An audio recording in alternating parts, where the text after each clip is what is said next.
Hello everyone, today we are going to start our next exercise 3.4 of class E. So our question number 1 is state whether true or false. Right? हमारा first question क्या है कि state करो कि जो उसने conditions equations दे रखी हैं दैट आर फॉल्स और ट्रू. राइट? मैं आपको एक करके बताऊंगी, बाकी मैं आपको क्लियर करूंगी सारी, लिखोगे आप खुद से. मैं आपको एक फॉल्स है, क्यों फॉल्स है, रीज़न साथ साथ में लिखना है. एक आपको लिख के बता रही हूँ, बाकी आपको मैं बताती जाऊँगी, आप साथ साथ में लिखते जाओगे. Right? See A part is all rectangles are squares. कितना सारे रेक्टेंगल्स स्क्वायर हैं. So this is false because all squares are rectangles. सारे स्क्वायर्स को हम रेक्टेंगल्स बोल सकते हैं, लेकिन सारे रेक्टेंगल स्क्वायर नहीं होते. क्यों? क्योंकि देखो, जब मैं स्क्वायर बना रही हूँ तो स्क्वायर में क्या होगा, मेरे पास 4 की 4 साइड्स इक्वल होती हैं. तो इसमें ये साइड इसके इक्वल होगी, ये साइड इसके इक्वल होगी. राइट? तो ये स्क्वायर है, तो इसी को मैं रेक्टेंगल बोल सकती हूँ. रेक्टेंगल की कंडीशन स्क्वायर तो है ही, क्योंकि चारों साइड्स इक्वल हैं. राइट? अब लेकिन स्क्वायर में सारी साइड्स इक्वल है, तो आप जो अपोजिट साइड्स हैं वो तो इक्वल होंगी ही, है ना.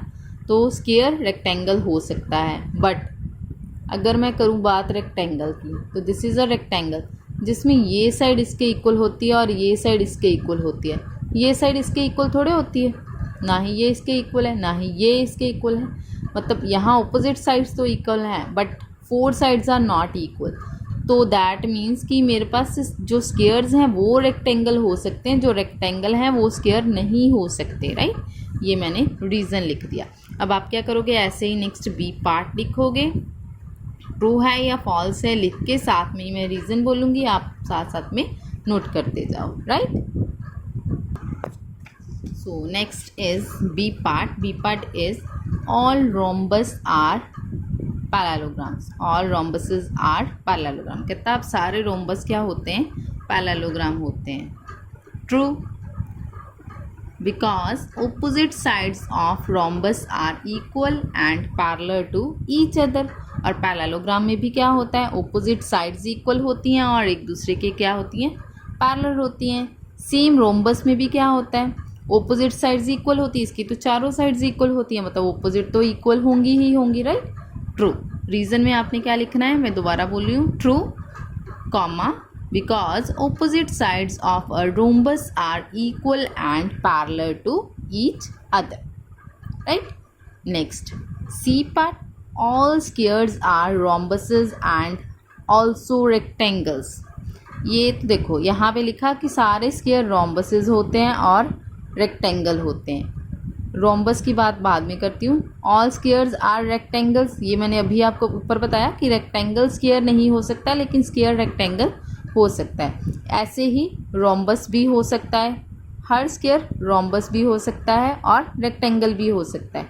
तो यहाँ पे लिखोगे आप true, comma, because all squares are rhombuses as all sides of square are of equal length. Square में क्या होता है, स्क्वायर की 4 साइड्स इक्वल होती हैं. सेम रोम्बस मैंने यहीं आपको बी पार्ट में बताया कि रोम्बस में भी क्या होता है, सारी साइड्स इक्वल होती हैं. तो स्क्वायर की कंडीशन हो गई यहाँ पे. राइट? ऐसे ही अब दोबारा सुनो. All squares are rhombuses as all sides of square are of equal length. Full stop. All squares are also rectangles as each internal angle measures 90 degree. Right? तो एक कंडीशन और कि हर एंगल रेक्टेंगल भी होगा. क्यों? क्योंकि स्क्वायर के भी 90 डिग्री के एंगल्स होते हैं और रेक्टेंगल के भी क्या होते हैं, 90 डिग्री के ही एंगल्स होते हैं. Next write down D part. All squares are not parallelograms. कहता सारे स्क्वायर्स पैरेललोग्राम नहीं हो सकते. All squares are not parallelogram. तो डी पार्ट क्या है, false, because all squares are parallelograms as opposite sides are equal and parallel. इसने बोला कि स्क्वायर पैरेललोग्राम नहीं हो सकता, बट हो सकता है क्योंकि उसकी चारों साइड्स इक्वल होती हैं और उनकी जो पैरेलल का मतलब क्या होता है, जिनमें डिस्टेंस सेम हो। तो स्क्वायर की साइड्स में डिस्टेंस क्या होता है, सेम होता है। तो this is false. False because all squares are parallelograms as opposite sides are equal and parallel, right. E part, all kites are rhombuses. Kite का मैंने आपको बताया था, काइट की फिगर कुछ ऐसे होती है जिसके ये दो एंगल इक्वल होते हैं, ये साइड ऊपर की दो इक्वल होती है, नीचे की दोनों साइड्स इक्वल होती हैं, राइट। तो कहता है ऑल काइट्स आर रोम्बसेस। तो ये भी क्या है अब हमारे पास, this is false because a kite does not have all sides of the same length, right. अभी मैंने आपको बताया ना कि काइट की शेप कैसी होती है। तो काइट की शेप कुछ ऐसी होती है जिसकी इस साइड इसके इक्वल होती है, ये साइड इसके इक्वल होती है, ये एंगल इसके इक्वल होता है, राइट। तो रोम्बस में क्या होता है, रोम्बस की तो चारों साइड्स इक्वल होती हैं। ये हो भी सकता है कि पैरेलल हो, ये हो भी सकता है ना, सॉरी कि इक्वल हो, ये हो सकता है 2 2 दे रखी हो, ये 4 4 दे रखी हो, है ना। लेकिन रोम्बस में क्या होता है, रोम्बस की 4 साइड्स ही इक्वल होती हैं, right. Next is F part, all rhombuses are kite. अब एफ पार्ट में कहता है सारे रोम्बस क्या है, काइट्स हैं। तो this is true, true comma because a rhombus also has two distinct consecutive pairs of sides of equal length। जैसे मैंने काइट बना के आपको ऑपोजिट साइड्स बताई है, तो उसमें रोम्बस में भी सेम होती हैं, तो वो भी क्या होती हैं, इक्वल ही होती है, क्योंकि उसको तो चारों साइड्स इक्वल होती ही होती हैं, है ना। तो ऑपोजिट जो ऊपर उसकी कंसेक्टिव ऑपोजिट साइड्स होती हैं वो होंगी इक्वल, राइट। तो next is G part, all parallelograms are trapezium. कहता सारे पैरेललोग्राम क्या होते हैं, ट्रेपीजियम होते हैं। तो ये भी क्या है, ट्रू है। क्यों, क्योंकि all parallelograms have a pair of parallel sides. तो उसमें भी दो जो भी हमारे पास पैरेललोग्राम है उसमें तो दो अपोजिट साइड्स होंगी पैरेलल, है ना। तो that is also a trapezium. Last, all squares are trapeziums. अब कहता सारे स्क्वायर्स भी क्या हैं, ट्रेपीजियम है। तो दिस इज ऑल्सो ट्रू। क्यों, क्योंकि उसमें भी ऑपोजिट साइड्स क्या होती हैं, पैरेलल होती हैं। True because all squares have a pair of parallel sides. वो चाहे आप स्क्वायर बना के इसको पैरेलल देख लो, उसको पैरेलल देख लो, वो ट्रेपीजियम होगा ही होगा, राइट। तो ये था हमारा क्वेश्चन नंबर 1। नेक्स्ट है हमारे पास क्वेश्चन नंबर 2। क्वेश्चन नंबर 2 दे रखा है उसने, identify all the quadrilaterals that have. कहता उन क्वाड्रिलेटरल्स को आइडेंटिफाई करो। A part, 4 sides of equal length, जिसमें 4 साइड्स क्या होती हैं, इक्वल होती हैं। तो सबसे पहला क्या आया दिमाग में, स्क्वायर, है ना। 4 साइड्स इसकी इक्वल होती हैं, तो क्या लिखोगे, स्क्वायर्स एंड रोम्बस, या rhombus is square and rhombus लिख लो, है ना।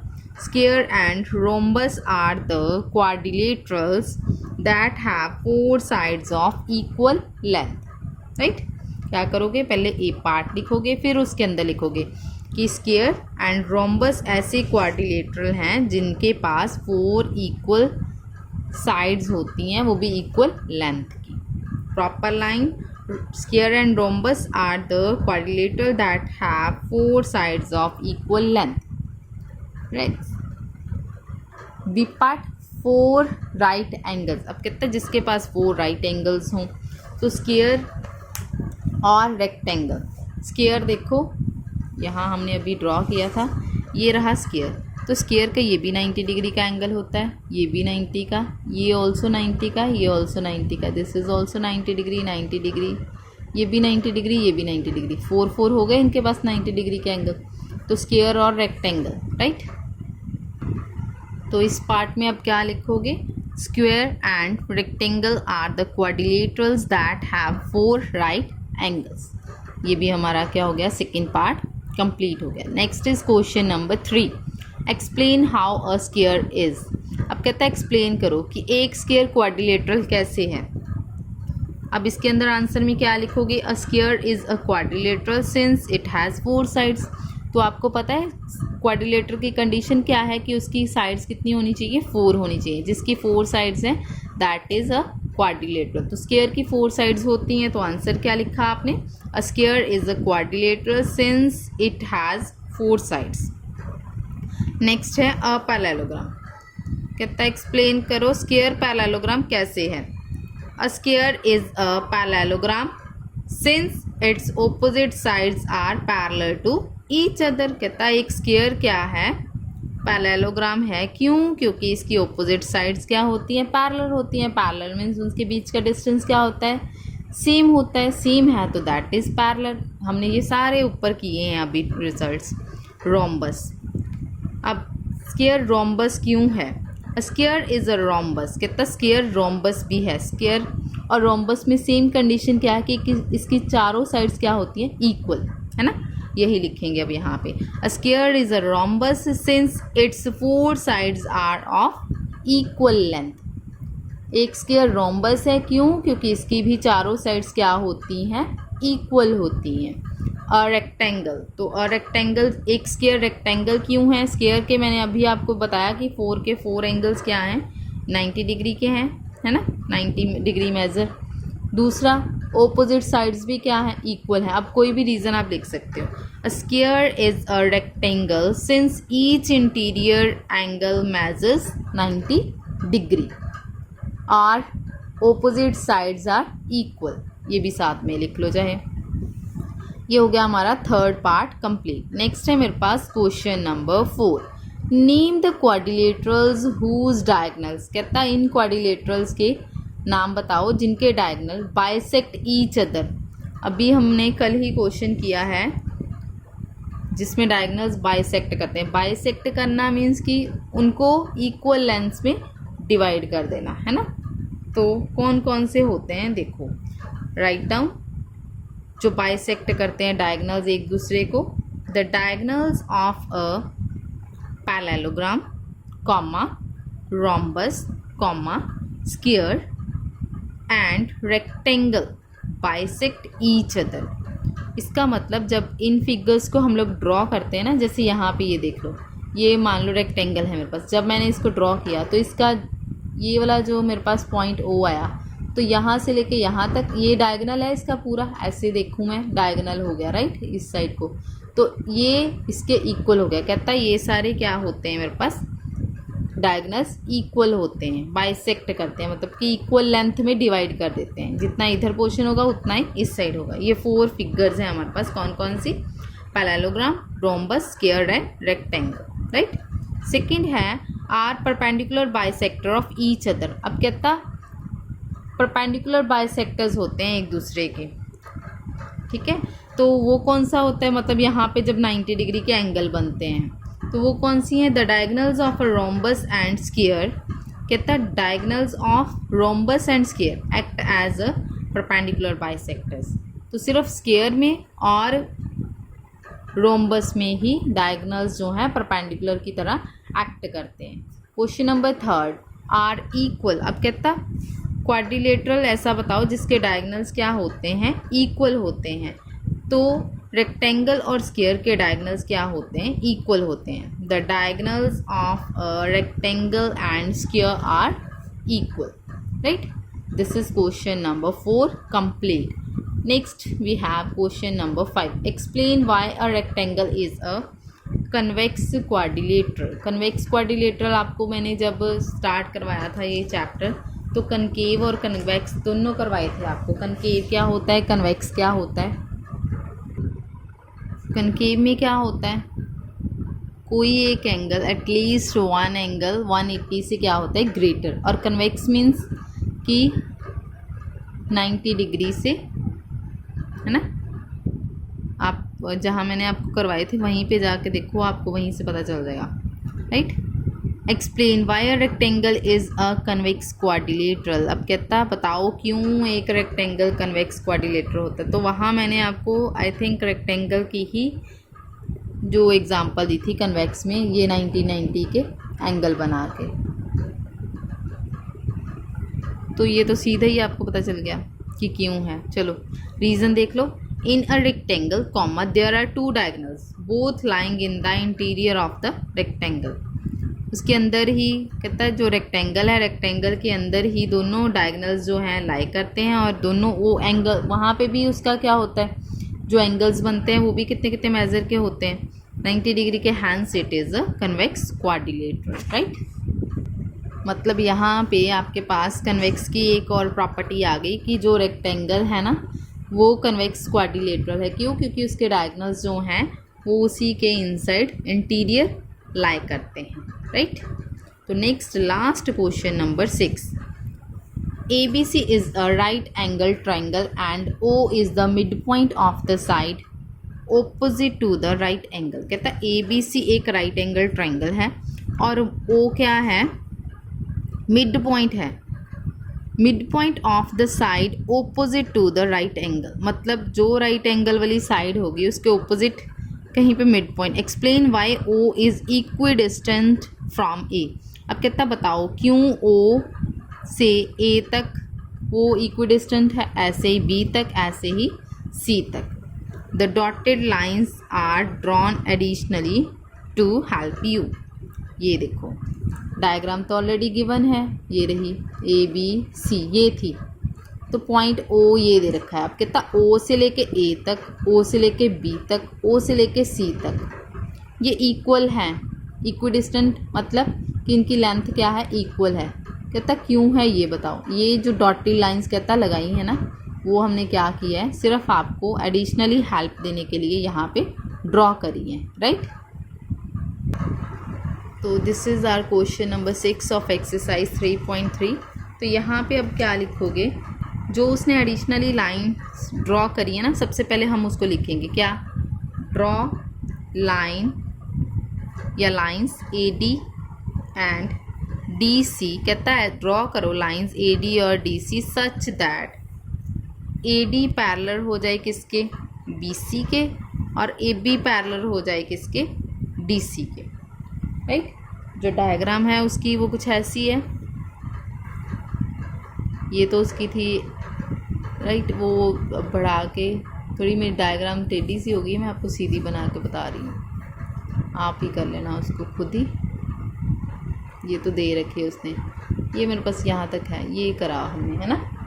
तो ये हो गया A, ये हो गया D, ये हो गया हमारे पास C, ये मेरे पास है B और this is point O, right. ये डॉटेड लाइंस है हमारी बाहर की, ये ट्रायंगल उसने हमें गिवन दे रखी है। तो क्या किया? कहता है ये वाली लाइंस हमने खुद से AD और DC खुद से ड्रॉ करी है। क्यों? ताकि AD BC के पैरेलल हो और AB DC के पैरेलल हो, राइट। ये आ गया मेरे पास। अगर पैरेलल होती है ना लाइंस तो इक्वल भी होंगी मेरे पास, AD इक्वल्स टू BC, क्योंकि मैंने इसके ऑपोजिट ही बिल्कुल ड्रॉ करी हैं। अगर एक लाइन पैरेलल, मान लो ये लाइन यहाँ तक पैरेलल और दूसरी लाइंस, तो मतलब इनका डिस्टेंस क्या हो गया? इक्वल हो गया। तो साइड्स क्या होंगी मेरे पास? इक्वल होंगी। AB इक्वल्स टू क्या आ गया? DC आ गया, राइट। अब लिखो ABCD is a rectangle as opposite sides are equal and parallel to each other and all the interior angles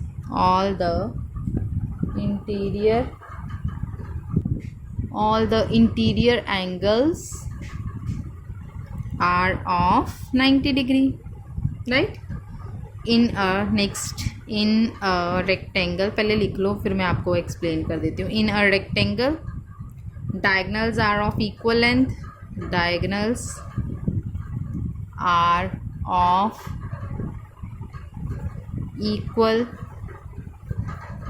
length and also these bisect each other, right। hence AO या OA, OC, OB, OD, thus जो उसने बोला है prove हो गया। O is equidistant from A, B and C, ठीक है। देखो कहता है ABC रेक्टेंगल है, क्यों? क्योंकि एक तो ऑपोजिट साइड्स इक्वल होगी, ठीक है। उसके बाद उसके अंदर के जो एंगल्स हैं वो कितने हैं? 90 डिग्री के बन रहे हैं, राइट। फिर कहता है डायगोनल्स भी इक्वल लेंथ के हैं, क्यों? क्योंकि ये बाइसेक्ट करते हैं एक दूसरे को। तो ओ ए इक्वल हो गया किसके? ओ सी के। ओ डी इक्वल हो गया किसके? इसके। तो ये क्या हो गया मेरे पास? इक्वल लेंथ का हो गया। हैंस ये प्रूव हो गया कि ये यहाँ से क्या है? इक्वल डिस्टेंस पे है, right. So this is our question number 6 of exercise 3.4 of chapter 3। तो इसी के साथ हमारा चैप्टर फिनिश हो गया। अगर कोई डाउट है तो नेक्स्ट चैप्टर स्टार्ट करने से पहले ही क्लियर कर लो, राइट। Thank you.